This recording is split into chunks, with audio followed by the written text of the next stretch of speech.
Welcome back after the break. चलते हैं अपने अगले सेगमेंट की तरफ जिसमें हम आपको खबर देंगे टेक्नोलॉजी के हवाले से। बिल्कुल। तो टेक्नोलॉजी के मैदान से आप सबसे खबर शेयर करने चलें कि एक ऐसी नई इजाद हो गई है जिससे हम सर्दियों में गर्म और गर्मियों में ठंडे रह सकते हैं। सीरियसली? जी बिल्कुल। वो तो पहले भी एयर कंडीशन आप हाँ उसको है, मतलब उसका लेकिन टेम्परेचर आपको एक ऐसी विंडो बताने जा रहे हैं अच्छा, सर्दियों में विंडो। हरारत जज़ब करने और गर्मियों में तपिश रोकने वाली स्मार्ट खिड़की। तो जी इसकी हम मज़ीद इन्फॉर्मेशन आपसे शेयर करते हैं। आप लोग विजुअल्स में भी देख सकते हैं, ये देखने में एक आम खिड़की की तरह ही है, लेकिन इसका आपको बताते हैं क्या काम होता है। ऑक्सफोर्ड साइंसदानों ने घरों को सर्दियों में गर्म और गर्मियों में सर्द रखने वाली स्मार्ट खिड़की की तैयारी कर ली है। ऑक्सफोर्ड यूनिवर्सिटी के साइंसदानों ने खिड़कियों के शीशे के लिए एक स्मार्ट कोटिंग तैयार की है जो गर्मी में हरारत को मुनक्किस करती है और सर्दियों में हरारत को अंदर आने देती है, जिससे दोनों मौसमों की सख्तियां कम हो सकती हैं।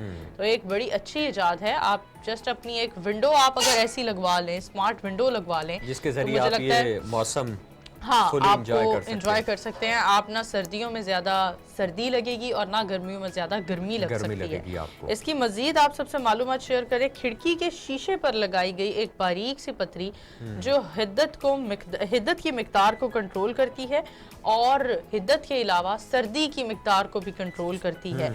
जब कमरे में ज्यादा गर्मी होने लगती है तो ये कुछ ऐसा अपना सिस्टम दिखाती है, कुछ ऐसा बनाती है कि एटमॉस्फेयर आपका सर्दी के हवाले से बिल्कुल नॉर्मल हो जाता है। एक ऐसा एटमॉस्फेयर, एक ऐसा टेम्परेचर बन जाता है जिसमें आप आराम के साथ घूम फिर सकते हैं विदाउट एनी जैकेट और स्वेटर। और गर्मी के मौसम में जब बहुत ज़्यादा गर्मी होती है, तपिश होती है, तो ये तपिश को अपने अंदर अब्जॉर्ब करके अपने रूम का, जिस रूम में इसे लगाया जाता है स्मार्ट विंडो को, वहाँ का एक एटमॉस्फेयर ऐसा बना देती है, टेम्परेचर इतना कर देती है कि आपको ज़्यादा ना तो गर्मी लगती है और ना ही सर्दी लगती है। तो मुझे लगता है ये एक बड़ी दिलचस्प किस्म की इजाद है और इसके बारे में हम आपको शीशे के बारे में बताते चलें। इसमें एक ऐसा शीशा इस्तेमाल किया जाता है जो 30 से 70% तक हरारत को कंट्रोल करता है, हरारत को कंट्रोल करता है और इसके अलावा 30 से 70% तक ही वो सर्द मौसम में सर्दी को कंट्रोल मतलब करता है। काफी एक इंफॉर्मेटिव ये न्यूज़ है टेक्नोलॉजी के मैदान से और काफी बड़ी इजाद भी है कि आप अपने ही घर के अंदर इस विंडो को इंस्टॉल करवाएं और ये ऑटोमेटिकली टेम्परेचर के मुताबिक खुद ब खुद इसको चीजें एडजस्ट होती रहेगी। इस पर आपको मजीद बता सकते हैं कि इस सिस्टम के साथ आप अपने ये जो स्मार्ट विंडो है ये एक ऐसी इजाद है जिसके बाद आपका बिजली का बिल भी ज्यादा नहीं आएगा और ना ही गैस का बिल ज्यादा आएगा, क्योंकि जस्ट एक स्मार्ट विंडो है। जैसे आप एक सोलर पैनल फिट कर देते हो, ये एक ही बार की इन्वेस्टमेंट है। उसके बाद आपको सिर्फ और सिर्फ जब इसका शीशा खराब होगा आपको इसकी मुरम्मत करवानी है, लेकिन आपको ऐसा कुछ नहीं करना है, मतलब इसको इलेक्ट्रिसिटी के साथ ना तो कनेक्ट करना है, ना ही आपने इसको किसी गैस के कनेक्शन की इसको जरूरत है। तो ये एक बड़ी अच्छी इजाद है। जैसे सोलर सिस्टम आप एक बार नस्ब करते हो और वो काफी लंबे अरसे तक आपको फैसिलिटेट करता है, वैसे ही ये एक स्मार्ट विंडो है। तो मुझे लगता है हमारा जो गैस की लोड शेडिंग और बिजली ना आना, ये सब चीज़ें हमारी कंट्रोल हो सकती हैं। वैसे जब बुर्ज खलीफा बना था तब भी उसको मतलब बाकायदा तौर पर एक इसी तरह से मिरर के जरिए, शीशे के जरिए मुज़य्यन किया गया था, लेकिन उसका नतीजा ये हो क्योंकि उन इलाकों में गर्मी बहुत ज़्यादा है, हिद्दत बहुत ज़्यादा है, तो अंदर पड़ी चीज़ें इवन के वहाँ पे जो पिघलने लग गई थी। उसके बाद उसको वहाँ से रिमूव किया गया उन मिरर्स को और एक ख़ास टेक्नोलॉजी की मदद से मिरर्स को इंस्टॉल किया गया। मुझे लगता है ये भी वही इसी तरह के मतलब है कोई टेक्निक जिसको अब लेके आया गया है और इसके हवाले से ये चीज़ें चलती हैं। बिल्कुल जी, इसके साथ बढ़ते हैं आगे। जानते मतलब हैं ये भी एक चीज़ इसमें ये भी है लास्ट पे चीज़ में कि ये शायद मे भी अभी भी ये शीशा जो है, ये विंडो जो है, ये जो एक बुलंदो बाला इमारतें हैं उसके लिए सूटेबल होगा, घरों के लिए मुझे लगता है अभी ये नहीं होगा। हो सकता है। खैर आगे बढ़ते हैं। और आप टिकटॉक यूज करती हैं? बिल्कुल, सभी टिकटॉक देखते हैं, जो देखते नहीं है वो टिकटॉक बनाते हैं, जो बनाते नहीं है वो मतलब एंजॉय करते हैं।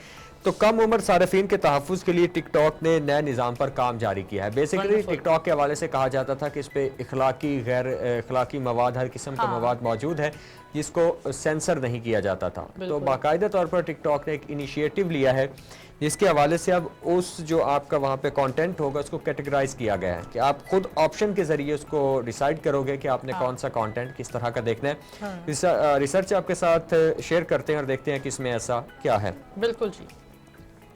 इस हवाले से काम इब्तदाई मराहिल में दाखिल हो चुका है कि कम उम्र सार्फिन जो हैं उनकी सिक्योरिटी को किस तरह से अहम बनाया जाए, मगर कंपनी के मुताबिक इसका मकसद कम उम्र सार्फिन को नामुनासिब वीडियो से तहफ़्फ़ुज़ भी फराहम करना है।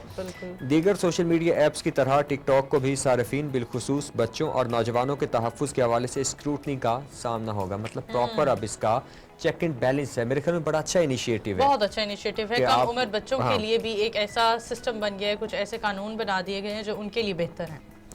कंपनी के पब्लिक पॉलिसी के नायब सदर ने कुछ अरसे पहले इंदिया दिया था कि ये एक नए ज़राए पर काम किया जा रहा है ताकि सार्फिन अपनी उम्र के मुताबिक कंटेंट से लुत्फ़अंदोज़ हो सकें। टिकटॉक की एक जो ग्लोबल पॉलिसी इशू टीम है जो उनके इश्यूज़ को अपना रिजॉल्व करती है, उसकी जो प्रेसिडेंट हैं, सरबराह हैं, वो है ट्रेसी एलिज़ाबेथ ने बताया कि ऐसे फीचर्स पर काम किया जा रहा है जो कंटेंट को मैच्योरिटी और कंफर्ट जोन के मुताबिक मवाद की निशानदही कर सकेगा। उन्होंने कहा कि जब इस सिस्टम को मुकम्मल तौर पर मुतारिफ कराया जाएगा तो मैच्योर मवाद की उम्र सार्फिन की कम उम्र जो है उनको रसाई नहीं होगी, बल्कि कुछ मैच्योर मवाद तक रसाई सार्फ की अपनी मर्जी के मुताबिक होगी। मतलब कुछ ऐसी कोई सिस्टम बनाया जाएगा जिसमें आपकी कोई सिक्योरिटी ली जाएगी, आपका एज के हवाले से कुछ वेरिफिकेशन होगी, उसके बाद आप उस मवाद तक आपको एक्सेस हासिल होगी। उन्होंने मजीद बताया कि कंपनी किसी तरह किसी वीडियो के मवाद के मैच्योर होने का तयन करेगी और बस ये बताया कि इस वक्त काम जारी है, मगर उनका ये भी कहना है कि बतदरीज ये फिल्मों, टीवी और गेम्स के मवाद की रेटिंग सिस्टम से मिलता जुलता अमल होगा। जैसे कि मतलब मूवीज़ की रेटिंग और उससे मिलता जुलता ये एक अमल होगा। उन्होंने बताया कि हम यहाँ फैमिली मवाद भी शेयर करेंगे, नौजवानों का मवाद भी होगा, बालकों का मवाद, सब कुछ है। तो हम आपको कहेंगे कि खुद उस कैटेगरी का इंतखाब करें जिसको देखना आप चाहते हैं, पसंद करते हैं। हाँ। बिल्कुल जी।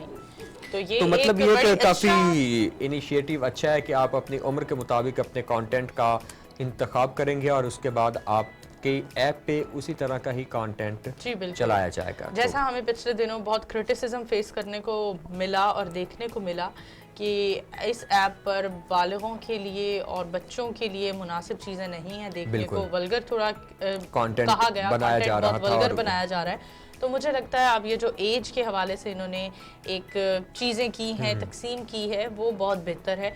इसी के साथ बढ़ते हैं वाइंड अप की तरफ और उम्मीद करते हैं हमेशा की तरह आपने भी आज का हमारा प्रोग्राम बहुत पसंद किया होगा। और फिलहाल दीजिए अपने दोनों मेजबान को इजाजत। हाँ जी। और देखते रहे गुड मॉर्निंग टुडे। फिलहाल इतना ही। कल सुबह 9 बजे आपकी खिदमत में दोबारा हाजिर होंगे और फिर वही आप सबके लिए मैसेज कि अगर आप किसी तरह से हमारा ये प्रोग्राम मिस कर देते हैं, जो आप नहीं करते हैं, ये इसके अलावा भी आपको कुछ इस तरह का मज़े का कंटेंट देखने का आपका मूड हो, तो आप हमारे जो डिजिटल का प्लेटफॉर्म है टीवी टुडे डिजिटल और टुडेज एंटरटेनमेंट के नाम से यूट्यूब के चैनल्स हैं, आप उनको सब्सक्राइब करें और बेल आइकॉन को ज़रूर प्रेस कीजिएगा ताकि आने वाला हर नया जो कंटेंट है वो आप तक बिला तातुल पहुंचता रहे। और इसी के साथ ही हमें दीजिए इजाजत। कल सुबह इंशाल्लाह आपसे दोबारा मुलाकात होगी। अल्लाह हाफिज। अल्लाह हाफिज।